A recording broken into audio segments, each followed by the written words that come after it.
Entonces hablemos de Madame de Staël. Anne-Louise Germaine Necker era el verdadero nombre de Madame de Staël. Su padre, Jacques Necker, era un suizo y era uno de los hombres más ricos de Europa.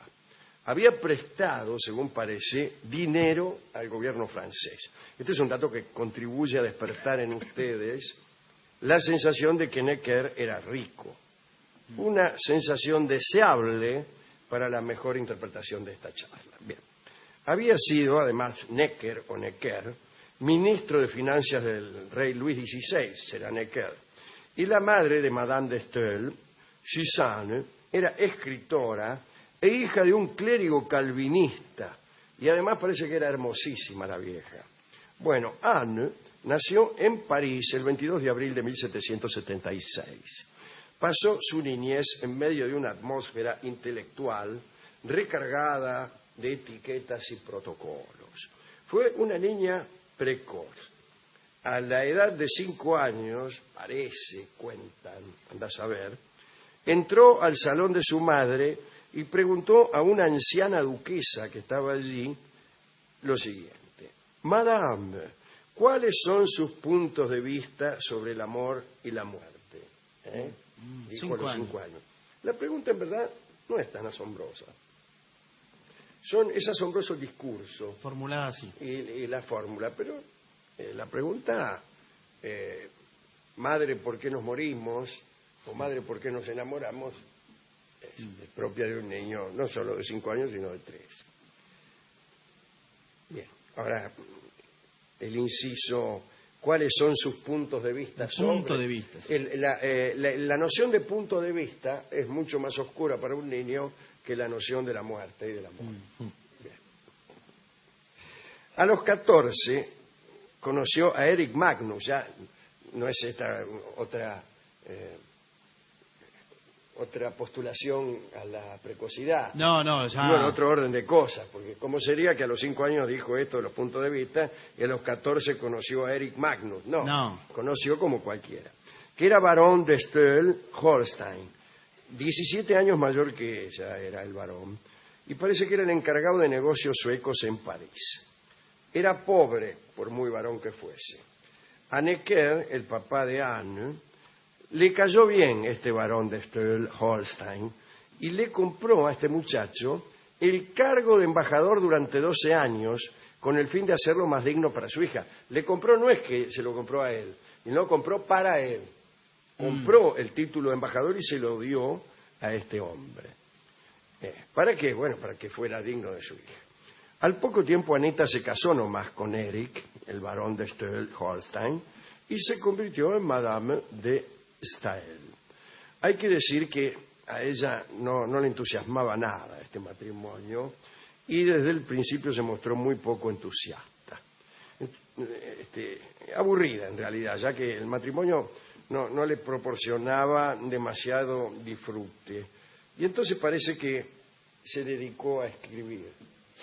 Bueno, si todas las mujeres aburridas del matrimonio se dedicaran a escribir, no habría biblioteca suficiente para contener los libros emergentes de esa situación. Publicó rápidamente 2 novelas, una atrás de la otra. Ese es un agregado mío. Un tratado político y que eran cartas acerca de Jean-Jacques Rousseau. Tenía 20 años, no Rousseau, sino Madame de Staël, y se olvidó de su marido y se olvidó también de la literatura para dedicarse con mucho entusiasmo al adulterio. En realidad no tenía muchas armas para jugar ese juego porque era más bien fea. Dicen que tenía lindos brazos, pero tener lindos brazos es como tener linda la parte de atrás de la rodilla. Son lugares de difícil apreciación, por lo menos. Tenía sí hermosos ojos. Parece que vestía trajes sin mangas para poder mostrar los brazos, pero en cualquier caso no necesitaba de la belleza para seducir a los hombres. Era inteligente, agresiva y muy segura de sí misma. Y además, y esto es quizá lo más importante, no tenía ninguna inhibición, por decirlo así. Parece que era fácil, ¿no? Entre sus primeros amantes aparecieron nada menos que el joven Talleyrand y el conde de Narbonne. Luego de algunos encuentros nocturnos se alejó de Talleyrand porque se sintió ofendida. Parece que en una fiesta Madame de Staël le preguntó si la quería tanto como a otra señora que estaba allí. Se lo preguntó del siguiente modo: si las dos cayéramos al agua, ¿a quién sacaría usted primero? Y Talleyrand le respondió: estoy seguro de que usted sabe nadar como una ninfa. Más tarde, Madame estuvo con Narbonne, de quien se decía que era hijo ilegítimo de Luis XV. El hombre era oficial del ejército y ella lo visitaba en la tienda de campaña vestida de hombre. Tuvieron 2 hijos, pero Narbonne la abandonó. Por esos tiempos, Madame escribió Zulma, una novela hecha con profundo rencor tras haber sido abandonada por Narbonne. En un pasaje dice: su espada ya no lo convierte en hombre de honor, sus insignias caen solas por ser malvado y cruel con sus mujeres. Eso es para vos, Narbonne, habrá dicho, ¿no? Es de todos modos mala política escribir novelas acerca del tipo que acaba de dejarnos. Salen mal, se estropean, ¿no? Hay que decir que a pesar de tanta actividad extramarital, tuvo tiempo de darle a su marido 3 hijos. Cuando llegó la revolución, Madame de Staël, que tenía avanzadas ideas políticas, por decirlo así, creyó que iba a jugar un papel importante y reunió en un salón a algunos realistas que, sin embargo, eran partidarios de una constitución, es decir, monárquicos moderados. Pero bueno, vino el terror y aquellas ideas que a ella le parecían avanzadas no le alcanzaron ni siquiera para permanecer en París sin peligro y tuvo que tomárselas.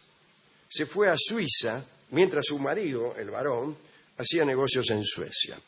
En Suiza conoció a Benjamin Constant, un suizo escritor y más tarde político, saben ustedes, que contribuyó al desarrollo del romanticismo y más tarde incluso al desarrollo de la novela psicológica.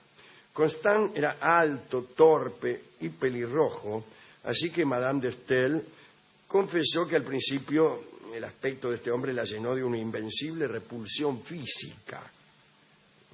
Pero al parecer la repulsión no era tan invencible porque tuvieron una hija, Bueno, Madame le prestaba dinero a Constant para que publicara y cada vez que le reclamaban la devolución del dinero, Benjamin Constant respondía con cumplidos. Por ejemplo, la conversación era más o menos así: Benjamín, devuélveme los 50 pesos que te presté. Sí. Y él le decía: tenéis unos magníficos ojos y unas manos deliciosas. Tal vez es verdad, decía ella, pero he tenido el placer de oír estas alabanzas gratis. Bueno, tiempo más tarde Madame de Staël se fijó en otro hombre y ese hombre era nada menos que Napoleón Bonaparte. Todavía era general en Italia, ¿no? Un día recibió una extraña carta, Napoleón, de Madame de Staël, y en la carta le reprochaba su matrimonio con Josefina Beauharnais y le decía: la unión de un genio con una pequeña criolla indigna de apreciarle es una monstruosidad. Dice que lo primero que comentó Napoleón fue una frase que después se volvió clásica: esta mina está loca. Madame de Staël persistió en su persecución de Napoleón. En realidad quería influir en él con sus propias ideas políticas, más quizá que convertirse en su amante, pero hizo toda clase de esfuerzos por llevarlo a su cama, en la inteligencia de que esa era la mejor manera de influir en su política. Seguida por su amante, Constant, anduvo en París, se reunió con su marido, pero en verdad movió cielo y tierra para ver si le presentaban a Napoleón. Cuando pudo verlo, se puso tan nerviosa que no pudo hablar. La segunda vez recuperó la voz, quiso hablar de política, pero según dijo, notó que ese tema no le interesaba a Napoleón. En la siguiente ocasión se mostró más seductora, pero Napoleón no le daba ni 5 de bolilla. Tampoco. No, y ella le dijo bromeando: ¿no le gustan a usted las mujeres? Y Napoleón le contestó: me gustan todas menos una. pero Madame de Staël no cedió. Desesperada se le metió en la casa a Napoleón un día para buscarlo, anduvo por todas las piezas y lo encontró en el baño. El general se incorporó violentamente de donde estaba sentado y protestó contra aquel ataque a su pudor, y ella dijo fríamente: señor, no se preocupe, el genio no tiene sexo. A lo que Napoleón respondió cerrando violentamente la puerta. Bueno, al fin, cansada de que el tipo no le diera bolilla, empezó a escribir contra Napoleón. ¿Veo cómo es? Sí, sí. Atacaba sus políticas y él lo soportó todo, pero al enterarse de que la mujer dirigía un salón en el que Constant y otros manifestaban sus sentimientos contra el primer cónsul, que era el cargo que ocupaba entonces, se le acabó la paciencia y la desterró, la echó del país. En realidad Napoleón no fue la única persona a la que Madame de Staël ofendió. Por entonces su marido, el barón, estaba ya medio harto de ser engañado y se separaron. Perdió el cargo de embajador, el barón, y ella le suspendió su asignación. Recordemos que era pobre el tipo, ¿no? Lo dejó en la vía. Tras haber sido apartados de París por Napoleón, Madame de Staël y su amante decidieron exiliarse y escribir. Allí conoció a Goethe, a Schiller, a Byron.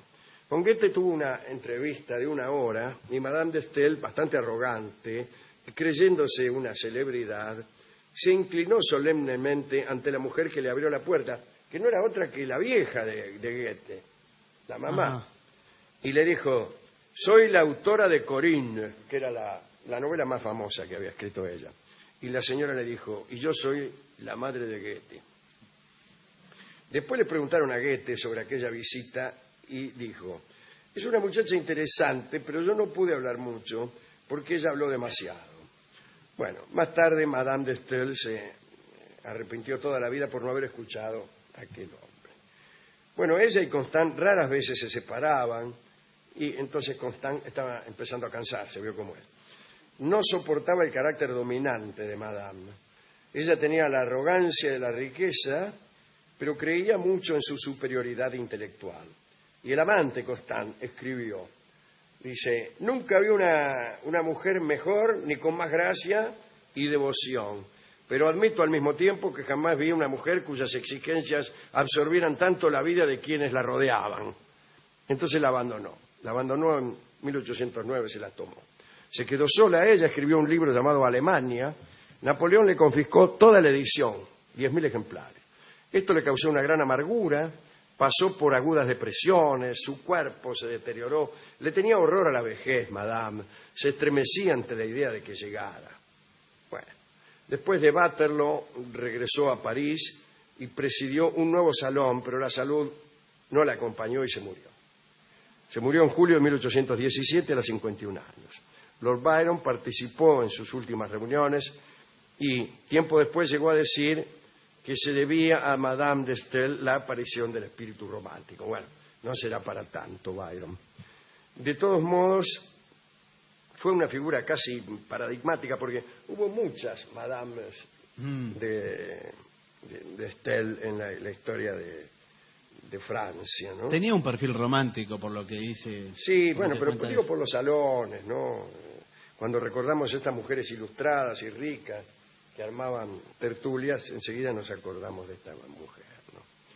Bueno, pobre Madame, era muy talentosa realmente, porque se escribía bastante bien, pero no tuvo tanta suerte con los hombres, si se mira bien. Y era...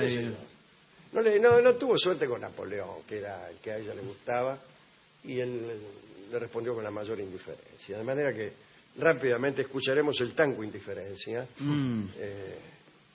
que es un tango compuesto justamente recordando esta historia. Lo voy a cantar yo mismo, acompañado por